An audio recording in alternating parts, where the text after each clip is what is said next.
نحمده ونصلي ونسلم على سيدنا حبيبنا وشفينا مولانا وملجأنا ومأوانا محمد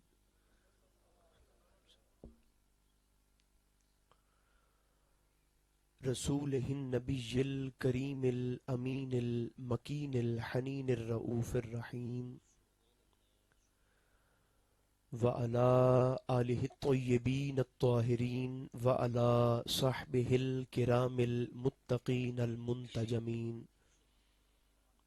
أما بعد فأعوذ بالله من الشيطان الرجيم بسم الله الرحمن الرحيم قل اللهم مالك الملك تؤتي الملك من تشاء وتنزع الملك ممن تشاء وتعز من تشاء وتذل من تشاء صدق اللہ مولانا العظیم۔ ذوق اجازت دیتا ہو تو سبھی احباب ادب و احترام کا دامن تھام کر محبت کے ساتھ بآواز بلند درود و سلام پڑھیے۔ السلام علیک یا رسول اللہ، الصلاۃ والسلام علیک یا حبیب اللہ، الصلاۃ والسلام علیک یا نعمت اللہ، وعلی آلک واصحابک سیدی یا شفیع المذنبین۔ اللہ تبارک و تعالی جل مجدہ العظیم کی حمد و ثنا حضور نبی محترم رسول محتشم رحمت عالم صلی اللہ علیہ وآلہ وبارک وسلم کی ذات پر انوار پہ بے شمار ہدیہ درود و سلام کے بعد انتہائی مقتدر احباب ذی وقار اللہ رب العزت کا شکر ہے، رب ذوالجلال کا بے پایاں لطف و کرم اور انعام و احسان ہے جس نے ہماری گردنوں میں غلامی مصطفیٰ کا پٹا عطا فرمایا ہے۔ یقیناً اس حسین بزم کے انعقاد پر دل کی گہرائیوں سے مبارکباد پیش کرنی چاہیے۔ عزیزم محمد مختار احمد قادری صاحب کو بالخصوص اور ان کے جملہ دوستوں کو بالعموم، جنہوں نے بڑی محبت کے ساتھ اور بڑی عقیدت کے ساتھ سرکار دو عالم علیہ السلام کے اس ذکر خیر کی محفل پاک کا انعقاد کیا، میں دعا کرتا ہوں آپ آمین کہیں۔ رب ذوالجلال ذکر مصطفیٰ کا صدقہ تمام منتظمین کو، بالخصوص مختار احمد صاحب کو، دین و دنیا اول و آخر ظاہر و باطن کی بے شمار برکتیں عطا فرمائے، اور جتنے احباب اس محفل پاک میں حاضر ہیں اللہ پاک سب کی حاضری کو قبول فرما کر اسے ہم سب کے لیے ذریعہ نجات اور توشہ آخرت بنائے۔ آپ نے بڑی معنی خیز اور بڑی باوقار شاعری سماعت فرمائی۔ عزیزم برادر مکرم محمد امجد انصاری صاحب سے، ان سے میرا محبت کا رشتہ ہے اور یہ میرے ہم جماعت اور کلاس فیلو بھی ہیں۔ انہوں نے بڑی محبت کے ساتھ سرکار دو عالم علیہ السلام کا اور آپ کی آل پاک کا ذکر فرمایا۔ اللہ پاک ان کی عزتوں میں مزید بلندیاں اور اضافہ عطا فرمائے۔ دوستو، قائم پور میں گفتگو کا انتخاب کرنے میں مجھے زیادہ دقت نہیں ہوتی۔ جس آیت کریمہ کو تلاوت کرنے کا شرف حاصل کیا ہے انشاءاللہ العزیز اسی کا ترجمہ عرض کرتا ہوں۔ اس کے ضمن میں چند ایک معروضات، ضروری باتیں آپ تک پہنچا کر اپنی گفتگو کو اختتام پذیر کروں گا۔ ارشاد رب العزت ہوا، قل اللہم مالک الملک۔ اللہ نے سرکار دو عالم علیہ السلام کو حکم دیا، حبیب آپ اپنی زبان فیض ترجمان سے اعلان کر دیں کہ اس کائنات کا حقیقی مالک و مختار صرف اللہ رب العزت کی ذات ہے۔ دوستو، یہ کائنات کا سب سے بڑا سچ ہے اور اس کائنات کی سب سے بڑی حقیقت ہے جس سے کوئی بھی باشعور انسان انکار نہیں کر سکتا کہ اس کائنات کا حقیقی مالک و مختار بلا شرکت غیر ساری کائنات کا رب ذوالجلال ہے. اور اس بات پر عالم اسلام کا وہ واحد مکتبہ فکر جو پوری استقامت کے ساتھ حق پر قائم ہے، یعنی اہل سنت و جماعت، تہہ دل سے یقین رکھتے ہیں، بلکہ ہمارے ایمان کی بنیاد یہ ہے کہ جس بندے کے دل میں عقیدہ توحید کے حوالہ سے رائی کے دانے کے برابر بھی شک آ جائے، لاکھ نمازیں پڑھے، لاکھ طواف کعبہ کرے، لاکھ صدقہ و خیرات کرے، لاکھ اعمال صالحہ کا ڈھیر جمع کر لے، جس کے عقیدہ توحید میں رتی برابر بھی فرق آ جائے، اہل و سنت اس بندے کو مومن تصور نہیں کرتے. یہ ہمارا عقیدہ توحید ہے اہل و سنت کا، جو میں آپ کی خدمت میں عرض کرنا چاہتا ہوں. یقیناً آپ میں اکثریت اہل و سنت کی تشریف فرما ہے، اور یقیناً دوسرے مکاتب فکر سے بھی لوگ یہاں پہ حاضر ہوں گے محفل میلاد دے وچ. میلاد کردے نہیں ہو پر آئے بیٹھے ہو، خوش آمدید آکھنا تو انہوں سارے انہوں تے آئے ہو تے عقیدہ توحید سن دے جاؤ اسا سنیاں دا، اور ہمیں مت تانا دو شرکا، سانو مینا نہ دیو بدتی ہون دا تے بے ایمان ہون دی گل ساڈے نال نہ کرو. اہل سنت دا عقیدہ توحید سن لو.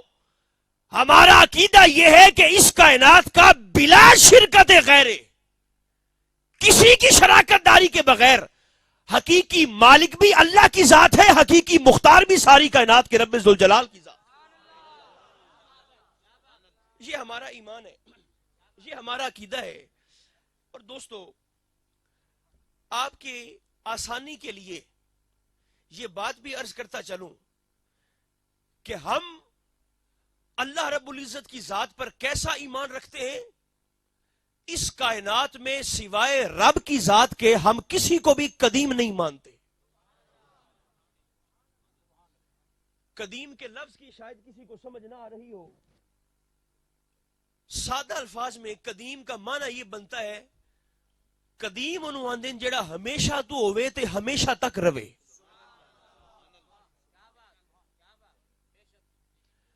تو سب بول سو نا، میں نو پتہ لگ سی بھی توڑی توجہ میرے علی سارے آندی.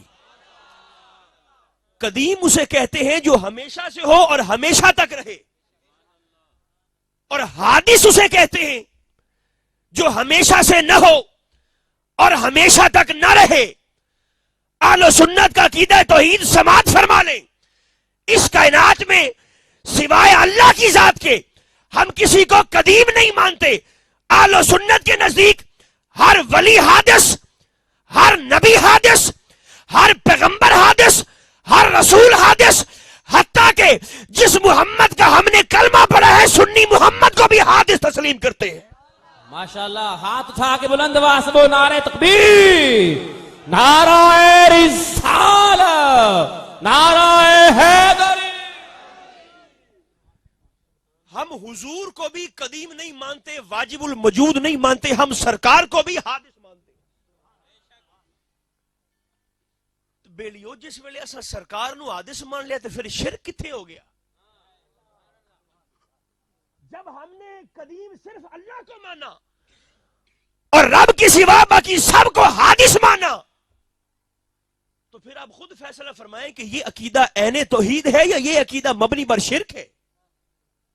اسے آپ کیا کہیں گے؟ یقیناً اسے ہر صاحب عقل بندہ عقیدہ توحید کے عین مطابق کہے گا. اور ہمارا عقیدہ یہ ہے کہ رب تغیر سے بھی پاک ہے، اللہ تبدل سے بھی پاک ہے، اس کی ذات میں کسی قسم کا پھیر نہیں، وہ ولد سے بھی پاک ہے، وہ مولود سے بھی پاک ہے، وہ ابدی ہے، سرمدی ہے، دائمی ہے، ہمیشہ سے ہے اور ہمیشہ تک رہے گا. اور جیسا تھا ویسا ہے اور جیسا ہے ویسا رہے گا. جس کی ہر صفت نقطہ کمال پہ پہنچی ہے اسی ذات کو سنی اپنا خدا تسلیم کرتے ہیں.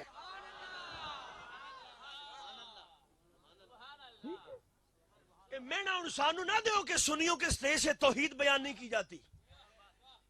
یہ میں آپ کے سامنے توحید ہی بیان کر رہا ہوں. تے حقیقی توحید ہے جس کا اظہار میں جناب دے سامنے کردہ پیا. لوگ کہتے ہیں جی جس کی توحید کمزور ہوتی ہے نا جی او جاوے پیران دے. ساڑا کی تعلق ہے پیران دے نا؟ بولو سر اٹھا تو مینوں پتہ لگے کتنے بندے سمجھنے والے بیٹھے ہو.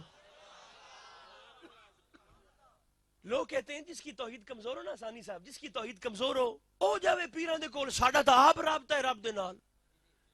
جنوں رب دی ذات تے بھروسہ نہ ہوئے او جاوے پیران دے کول. اے مولوی آندا ہے بیلیو. کون آندا ہے؟ مولوی آندا ہے گل، مولا نہیں آندا. اللہ کیا فرماتا ہے؟ میں عرض کرتا ہوں قرآن میں لوگ کہتے ہیں جس کی توحید کمزور ہے وہ جائے پیروں کے پاس. اے جی توحید کمزور ہے تاں ودا وسیلے لبدا. بلکہ مجھے اتفاق ہوا کہ جگہ جانے کا اور وہاں مجھے ایک ایسے عوامی سواری میں بیٹھنے کا اتفاق ہوا. تو اس بس والے نے جیپ والا تھا، اس نے اپنی سامنے والی مین سکرین پر سٹیکر لگایا تھا کہ جو اللہ کے سامنے نہیں جھکتا اسے در در جھکنا پڑتا ہے.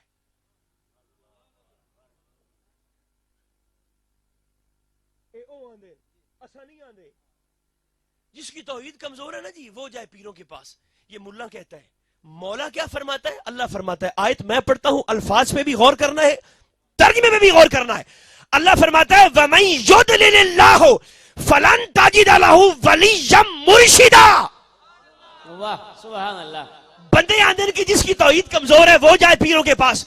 اللہ فرماتا ہے جس بندے کو راستے سے بھٹکانا ہو اور جس بندے کو ہدایت سے دور کرنا ہو، رب فرمیندا نہ اس نو ولیاں دا پیار دینا نہ مرشد دا پیار عطا کرنا. تے جس بندے نو ہدایت تے رکھنا ہوے تے ہدایت دی راہ تے گامزن کرنا ہوے، اللہ فرماتا ہے اس بندے کو ولیوں کا پیار بھی عطا کرتا ہوں، مرشد کی محبت بھی عطا فرما دیا کرتا ہوں. ہاتھ چک کے بول سبحان اللہ. کیا بات کیا بات. جیو کیمپور والے بولو تو صحیح یار، اونچی آنکھو نا. تو سمجھو ماشاءاللہ بیٹھے ہو 12:30 بجے تے ذوق نال بیٹھے ہو، چھوٹے چھوٹے بچے بھی بیٹھے ہو تے چٹے والا والے بزرگ بھی بیٹھے ہو. تو پھر بولو نا ذوق نال. سنن دا ثواب بھی لو تے بولن دا ثواب بھی لو. اونچی آنکھو نا.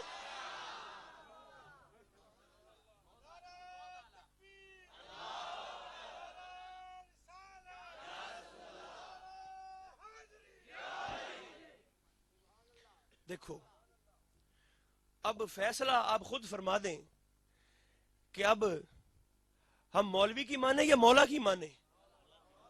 کس کی مانے؟ قرآن میں اللہ فرماتا ہے واضح واضح الفاظ ہیں، کوئی ترجمے کا ہیر پھیر بھی بعض دفعہ تو ترجمہ کرنے کی حاجت پیش نہیں آتی. ایسے واضح الفاظ ہیں قرآن مقدس کے. وَمَن يُضْلِلِ اللَّهُ فَلَن تَجِدَ لَهُ وَلِيًّا مُرْشِدًا. فرمایا جسے گمراہ ٹھہرانا ہو نہ انہوں ولی دینا نہ مرشد عطا کرنا.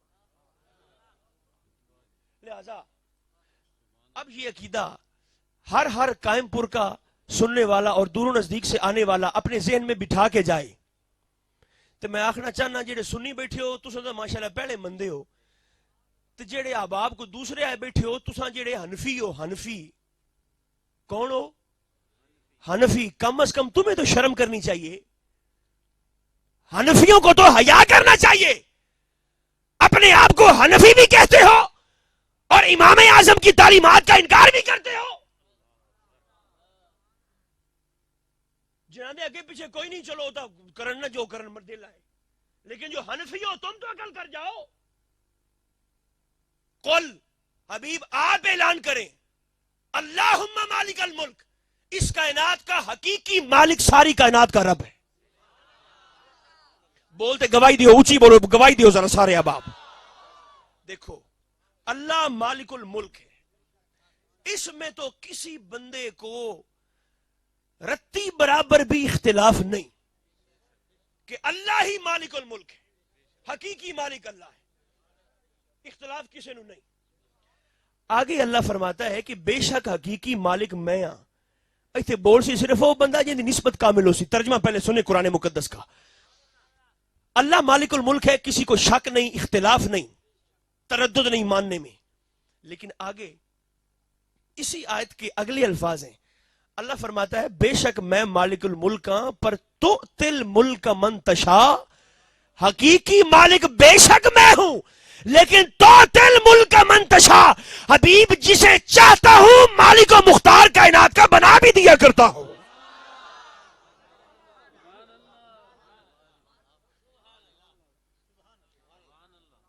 ترجمہ پھر سنیں، جسے چاہتا ہوں اسے مالک الملک بنا بھی دیتا ہوں۔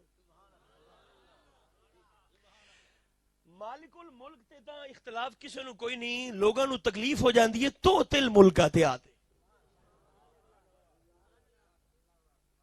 تو تل ملک پہ تکلیف ہے، لوگ ہمیں کہتے ہیں کہ تم بھی دیتی ہو، ہم تو اسد مالک الملک مننے بیٹھے ہیں، تو تل ملک نہیں پہ مندہ۔ اللہ فرماتا ہے حبیب کسی ماں نے وہ بچہ جنا ہی نہیں جو تیرے رب کی عطا پہ پابندی لگا سکے۔ مالک الملک پر جینو چاہنا کائنات دا مالک بنا بھی چھڑنا، جسے چاہتا ہوں مالک الملک بنا بھی دیتا ہوں۔ ترجمہ آپ نے سنا۔ اب ہم نے اللہ کی بارگاہ میں سوال کیا، مولا تو فرماتا ہے جسے چاہتا ہے مالک الملک بنا دیتا ہے، مولا کتنوں کو چاہا ہے؟ کتنوں کو چاہا؟ تو فرمایا کہ 1,24,000 نو چاہیا ہے، اور کم و بیش 1.25 کو ملکیت عطا بھی کی ہے۔ لیکن اگر آپ میری زبان پر یقین فرما جائیں، میں ممبر مصطفیٰ پہ بیٹھ کر عرض کرتا ہوں اور اللہ کی عظمت کی قسم کھا کر کہتا ہوں، 1.25 کو چاہا اور 1.25 کو مالک بھی بنایا، لیکن رب ذوالجلال نے سب سے بڑھ کر جتنا محمد کو چاہا ہے، محمد کے سوا اور کسی پیغمبر کو نہیں چاہا۔